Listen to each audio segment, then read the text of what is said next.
এই দুই ট্রাইব্যুনাল, দুই আমলের এই একই ট্রাইব্যুনালের মধ্যে আপনার কাছে, আপনার দৃষ্টিতে কি পার্থক্য?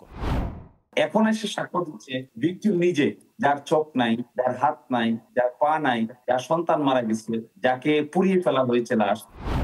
ক্রিটিসিজম যদি ভ্যালিড হয় তাহলে এটা অ্যাকসেপ্ট করতে হয়, আর যদি ভ্যালিড না হয় তাহলে এটাকে অ্যাকসেপ্ট না করার প্রয়োজন বলে আমি মনে করি। ইন্টারন্যাশনাল ক্রাইমস ট্রাইব্যুনাল শুরু থেকে এখন পর্যন্ত এই ট্রাইব্যুনাল বিতর্কের ঊর্ধ্বে নয়। শেখ হাসিনার আমলে এই ইন্টারন্যাশনাল ক্রাইমস ট্রাইব্যুনালে যুদ্ধাপরাধের দায়ে অভিযুক্ত অনেকের ফাঁসির রায় হয়েছে, পরবর্তীতে তাদের দণ্ডও হয়েছে এবং এ নিয়ে অনেক বিতর্কও আছে।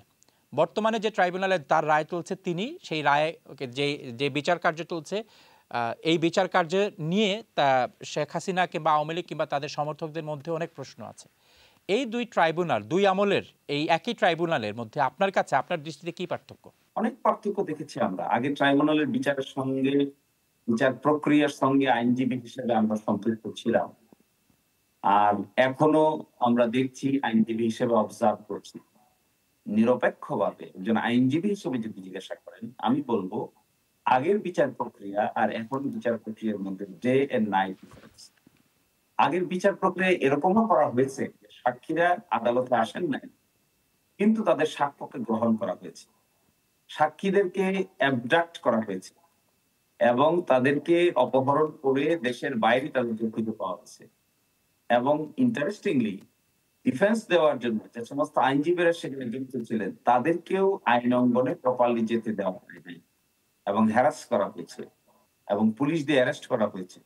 এবং অ্যামনেস্টি ইন্টারন্যাশনাল সহ পৃথিবীর সব ইন্টারন্যাশনাল এজেন্সিগুলো, হিউম্যান রাইটস অর্গানাইজেশন বিবৃতি দিয়েছে। সুতরাং ওই সিচুয়েশন আর এখনকার সিচুয়েশন কমপ্লিটলি ডিফারেন্ট। আর আগের বিচারটার ক্ষেত্রে অনেক পত্র পত্রিকায় ছিল একমাত্র বেসিস, সাক্ষ্য প্রমাণের একমাত্র বেসিস। আর এখন এসে সাক্ষ্য দিচ্ছে ভিকটিম নিজে, যার চোখ নাই, যার হাত নাই, যার পা নাই, যার সন্তান মারা গেছে, যাকে পুড়িয়ে ফেলা হয়েছে লাশ, তারাই সে আদালতে সাক্ষ্য দিচ্ছেন এবং তারা ভিকটিম আকারে আদালতে তাদের বক্তব্য উপস্থাপন করছেন এবং এনটিএমসি থেকে শুরু করে সরকারি দলিল, দস্তাবেজ প্রমাণ আকারে আদালতে সাবমিট করা হচ্ছে। আগে তো এগুলো কিছুই আমরা দেখতে পাইনি। আগে ম্যাক্সিমাম ছিল পত্রিকা রিপোর্ট এবং পরবর্তীতে যে সাক্ষীগুলো উপস্থাপন করা হয়েছিল, অলমোস্ট সব উইটনেসেস তারা ডিক্লাইন করে গিয়েছে। এখানকার পরিস্থিতি আর আগের পরিস্থিতির মধ্যে মিলিয়ে দিতে হবে ডিফারেন্ট।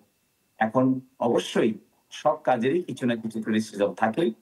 ক্রিটিসিজম যদি ভ্যালিড হয় তাহলে এটা অ্যাকসেপ্ট করতে হয়, আর যদি ভ্যালিড না হয় তাহলে এটাকে অ্যাকসেপ্ট না করার প্রয়োজন বলে আমি মনে করি। যদি তিনি হাজির থাকতেন আদালতে, তাহলে আসলে অনেক বেশি ইফেক্টিভ ডিফেন্স দেওয়াটা পসিবল ছিল, কিন্তু হাজির না থাকলে তো ইফেক্টিভ ডিফেন্স দেওয়া যায় না, এটা আইনি বিধান।